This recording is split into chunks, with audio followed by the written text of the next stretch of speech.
if you understand the basic anatomy of a muscle, it's much easier to connect to it when you exercise because you can imagine the action and what it's doing while you're trying to do the exercise. And this is something I would teach all my clients, not just trainers that work for me. It was all my clients. And I teach them, here's some of the actions, here's what the muscle is trying to do. That way you could connect to it better. So the chest is kind of interesting because muscles have 2 points where they connect to I guess the bone or ligaments or tendons, I should say, in the body.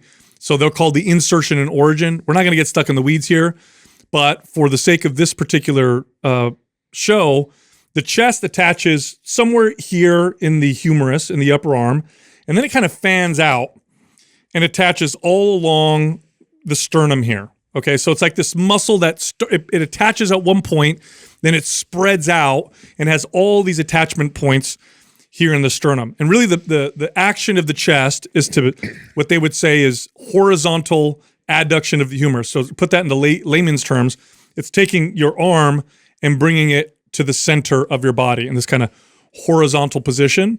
Now, what's interesting about the chest is because it has all these different kind of attachment points along the sternum, it's going to bring the arm to the center of the body here. It could also bring it kind of up here, and it can also kind of bring it down here. So if you look at the chest muscle itself, as those fibers contract, it can bring that upper arm in this position, or this position. In other words, brings it to the center of the body, but it could bring it up towards the center of the body, down towards the center of the body, or just in the middle. This is why you have like incline presses and flat presses and decline presses and flies from all kinds of different angles.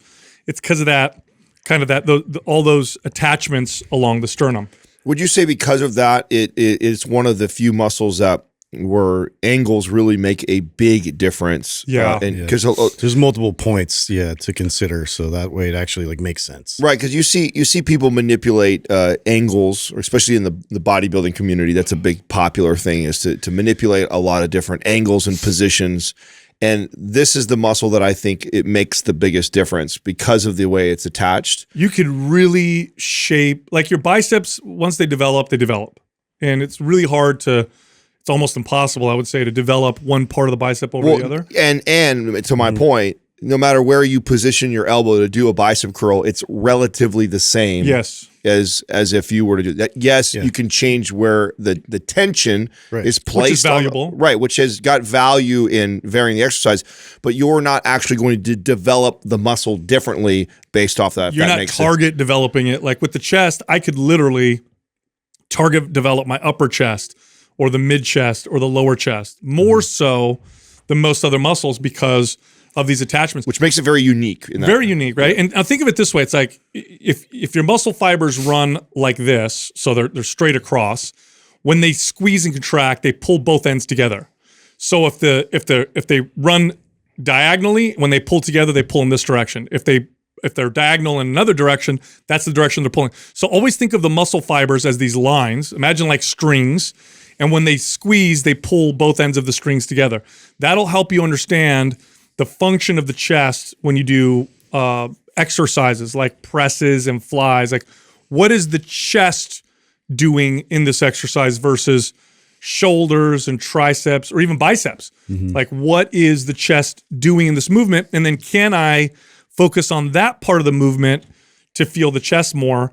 And the answer is yes. This makes a huge difference. I think that really helps because then people can connect to that action a lot more. So, and plus, even just that mind-muscle connection helps to enhance the recruitment process as well. So to slow down and really focus on, what the work is and what it's responsible for will enhance the development of the muscle. Absolutely. So go ahead. No, I was just what we're talking about too highlights the opening point to developing this chest, and that's the form and technique is so important. And why I think that it's one of the more difficult ones for people to develop is because it requires that you're in a ideal situation as far as where the shoulder girdle needs to be placed in order to activate the chest, because it's this big muscle, and the best movements for it tend to be these big compound lifts that recruit other muscles. Yeah. It's very easy for the other muscles to take over the movement. And what I remember training clients is it was super common to get somebody under a bench press and have them start pressing and then feeling it all in their arms and their shoulders more than chest. Or maybe they feel a tiny bit in the chest, but then primarily feeling it in the shoulders and the triceps. And that's because the position that they were in, they weren't activating the chest that much. And then because of that, I think this is another one of those exercises where form matters in everything that we do. But back to your point, like with the bicep curl, it's pretty easy to contract the bicep and not fuck it up. I mean, you could never have lifted before and get somebody to kind of understand how to flex the bicep. The chest is not like that. The chest is not like something you could say to someone, "Oh, flex your chest," and anybody could just flex their chest. Most people wouldn't be able to do that. Yeah, and you know what's interesting too about this is when you understand the function of the chest, you also understand, or I should say, you can sift through muscle building myth and truth. So what I mean by that is, again, I don't want to get stuck in the weeds because the main action of the chest is that bringing the upper arm closer to the center line of the body, right? What they would call horizontal adduction of the humerus, but it also is slightly involved in pronating the humerus. In other words, it's this part of the upper arm, there's some action of the chest and rotating it down. It's a minor action, but why is this important? You'll see people doing things like cable flies, and they'll say, "Oh, if you bring your pinkies together, you squeeze the chest better." Well, that's the opposite. It's the opposite.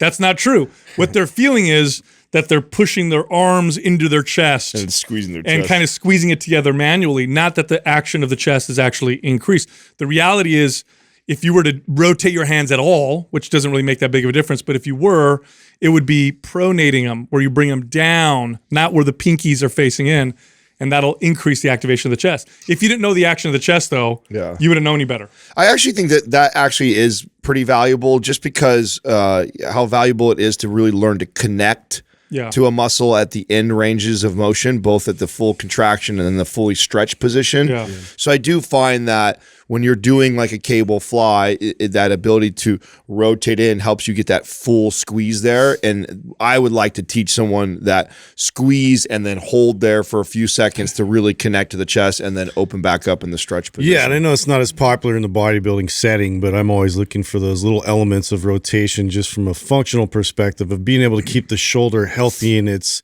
ability to do those types of movements that you're going to experience more in your day-to-day life. So I think that, and it sounds silly to sometimes like consider like rotating, but like adding tension and load to that. If we're just super like stationary all the time, like what are we training our body to do only exclusively? And we're getting really strong in that movement, but we're not adding rotation with it. That becomes a problem.